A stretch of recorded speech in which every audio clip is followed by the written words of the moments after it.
అంటే ఒక వ్యూహాత్మకంగానే ఎల్ఎన్టీని మరి టార్గెట్ చేస్తుందా? ఈ అంశంలో బీఆర్ఎస్ పార్టీ నాయకులుగా ఏం చెప్తారు?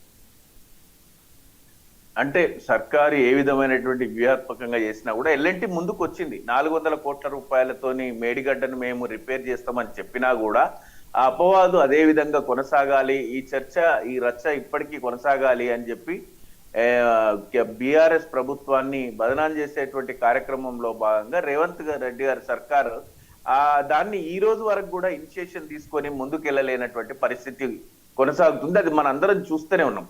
రిపేర్ చేస్తాం మేము 500 కోట్ల రూపాయలు, ఇంకా మేము అది మా బాధ్యత నిర్వహణలో భాగంగా మేము చేస్తామని చెప్పినా కూడా ప్రభుత్వం మొండి వైఖరితోని దాన్ని అలాగే మేడిగడ్డ పాడైపోయింది, మేడిగడ్డ కూలిపోయింది, మేడిగడ్డ కుప్ప అయిపోయింది, కూలేశ్వరం అయిపోయింది, కాళేశ్వరం పాడైపోయింది అనేటువంటి మాటలు మాట్లాడు ప్రాచుర్యంలోకి తీసుకొచ్చేటువంటి ప్రయత్నమే చేస్తుంది. కానీ ఈ నేషనల్ డ్యామ్ సేఫ్టీ చెప్పినా ఎవరు చెప్పినా కూడా దాన్ని రిపేర్ చేసి అందుబాటులోకి తీసుకొచ్చుకోవాలి, 360 టీఎంసీలను నిల్వ చేసుకునే సామర్థ్యం ఉన్నటువంటి అంత పెద్ద లిఫ్ట్ ఇరిగేషన్ ను వాడుకోవాలనేటువంటి ఆలోచన అయితే చేస్తలేదు. సర్ప్లస్ వాటర్ వస్తుంది కాబట్టి ఇప్పుడు ఎస్ఆర్ఎస్పి నుంచి మిడ్ మానేరు ఆ విధంగా మనం ఏర్పాటు చేసుకున్నటువంటి ఆ 15 రిజర్వాయర్లు నింపుకొని వాడుకునేటువంటి ప్రయత్నమే చేస్తున్నారు. కానీ నీళ్లు లేనప్పుడు తోడుకునే విధంగా ఏర్పాటైనటువంటి ఈ కాళేశ్వరం ప్రాజెక్టును వాడుకోవడానికి ప్రభుత్వం ససేమిరా ప్రయత్నం చేయటం లేదు. అంటే నిన్న కాళేశ్వరం ఇష్యూలో సిబిఐ విచారణ చేసేందుకు ముందుకొస్తుంది. అదే క్రమంలో ప్రాథమిక విచారణ చేపట్టింది. సో నిన్న ఈ సిబిఐ విచారణ చేస్తున్న క్రమంలో మరి ప్రధానంగా ఎల్ఎంటీ సంస్థను కూడా దోషిగా చూపించే అవకాశం ఉంటుంది బీఆర్ఎస్. ఎందుకంటే బీఆర్ఎస్ ఖచ్చితంగా మేము ఒక కాంట్రాక్టు సంస్థకు అప్పగించినాము, సో వాళ్ళు నిర్మించరు, వాళ్ళు నిర్మించిన దాంట్లో లోపం ఉంటే దానికి మమ్మల్ని బాధ్యులు చేయాల్సిన అవసరం ఉండదు. కనుక ఎల్ఎంటీ కనుక ఇప్పుడు మెట్రో కావచ్చు ఇతర ప్రాజెక్టులలో భాగస్వామ్యం ఉంటే అది కొంచెం అవరోధంగా ఉంటుందని ప్రభుత్వం భావించింది అనుకోవచ్చా? డెఫినెట్ గా అనేక కారణాలు, ఇప్పుడు కర్నూలు సాగుకి 1,00,000 కారణాలు అని చెప్పి అల్టిమేట్ గా బీఆర్ఎస్ పార్టీని బ్లేమ్ చేయాలనేటువంటిది ఈ రాష్ట్ర ప్రభుత్వం యొక్క ప్రధాన ఎజెండా.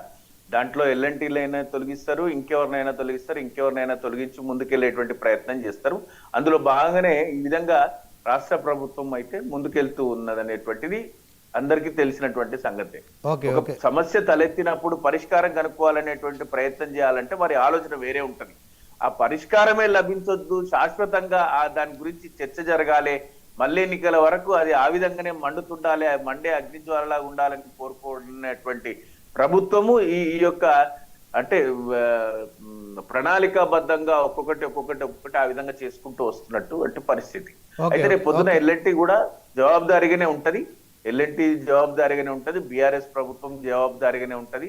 గడిచినటువంటి అభివృద్ధికి కానీ గడిచినటువంటి ఏ లోపభూయిష్టమైన వాటికి కూడా ఖచ్చితంగా సమాధానం చెప్పాల్సి వస్తుంది. రైట్, ఓకే శ్రీనివాస్ గారు. ఇక పవన్ మల్లాది గారు ఉన్నారు, అదే క్రమంలో కాంగ్రెస్ నాయకులు, సో బీజేపీ నాయకులు డాక్టర్ పివి రెడ్డి గారు ఉన్నారు. ఒకసారి డాక్టర్ పివి రెడ్డి బీజేపీ నాయకులతో మాట్లాడదాం.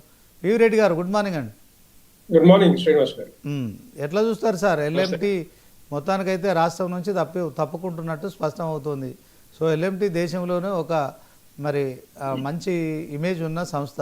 దీంట్లో కాళేశ్వరంలో ఆ సంస్థ మీద కొంత బురద పడింది. ఎందుకంటే